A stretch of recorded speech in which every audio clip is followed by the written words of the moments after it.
ತಿಂಗಳ ಹಿಂದೆ ಮನೆಯೊಂದರಲ್ಲಿ ನಡೆದ ಕಳವು ಪ್ರಕರಣವನ್ನು ಭೇದಿಸಿದ ನಗರ ವೃತ್ತ ನಿರೀಕ್ಷಕರು ಹಾಗೂ ತಂಡ 30 ಲಕ್ಷಕ್ಕೂ ಹೆಚ್ಚು ಮೌಲ್ಯದ ಚಿನ್ನಾಭರಣ ಹಾಗೂ ಬೆಳ್ಳಿಯನ್ನು ವಶಪಡಿಸಿಕೊಂಡು ಮಹಿಳಾ ಆರೋಪಿಯನ್ನು ಬಂಧಿಸುವಲ್ಲಿ ಯಶಸ್ವಿಯಾಗಿದ್ದಾರೆ.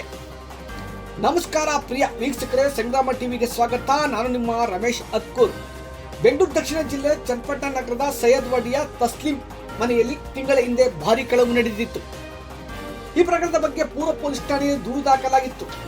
ಪ್ರಕರಣವನ್ನು ಗಂಭೀರವಾಗಿ ಪರಿಗಣಿಸಿದ ಎಸ್ಪಿ ಶ್ರೀನಿವಾಸ ಗೌಡ, ಅಡಿಷನಲ್ ಎಸ್ಪಿಗಳಾದ ರಾಮಚಂದ್ರಯ್ಯ, ರಾಜೇಂದ್ರ, ಡಿವೈಎಸ್ಪಿ ಗಿರಿ ಮಾರ್ಗದರ್ಶನದಲ್ಲಿ ನಗರ ಸಿಪಿಐ ರವಿಕಿರಣ್ ಹಾಗೂ ತಂಡ ಕಳವು ಪ್ರಕರಣದ ತನಿಖೆ ಹೊತ್ತಿದ್ದರು.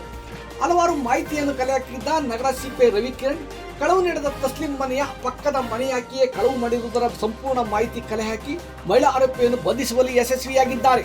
ಬಂಧಿತ ಆರೋಪಿಯಿಂದ 142 ಗ್ರಾಂ ಚಿನ್ನದ ಆಭರಣಗಳು ಹಾಗೂ 30 ಗ್ರಾಂ ಬೆಳ್ಳಿ ಆಭರಣಗಳು ಸೇರಿವೆ. ಇದರ ಮೌಲ್ಯ 31,360,000 ಎಂದು ಅಂದಾಜಿಸಲಾಗಿದೆ. ವಶಪಡಿಸಿಕೊಂಡಿದ್ದ ಆಭರಣಗಳನ್ನು ಕಳೆದುಕೊಂಡಿದ್ದ ತಸ್ಲಿಂಗಳಿಗೆ ಹಸ್ತಾಂತರಿಸಲಾಗಿದ್ದು, ಆರೋಪಿಯನ್ನು ನ್ಯಾಯಾಂಗ ಬಂಧನಕ್ಕೆ ನೀಡಲಾಗಿದೆ. ಪ್ರಕರಣ ಭೇದಿಸಿದ ಪೊಲೀಸ್ ತಂಡಕ್ಕೆ ಎಸ್ಪಿ ಶ್ಲಾಘಿಸಿದ್ದಾರೆ. ತನಿಖಾ ತಂಡದಲ್ಲಿ ಈಸ್ಟ್ ಪೊಲೀಸ್ ಠಾಣೆಯ ಪಿಎಸ್ಐ ದುರ್ಗಪ್ಪ ಹಾಗೂ ಸಿಬ್ಬಂದಿ ಹಾಜರಿದ್ದರು.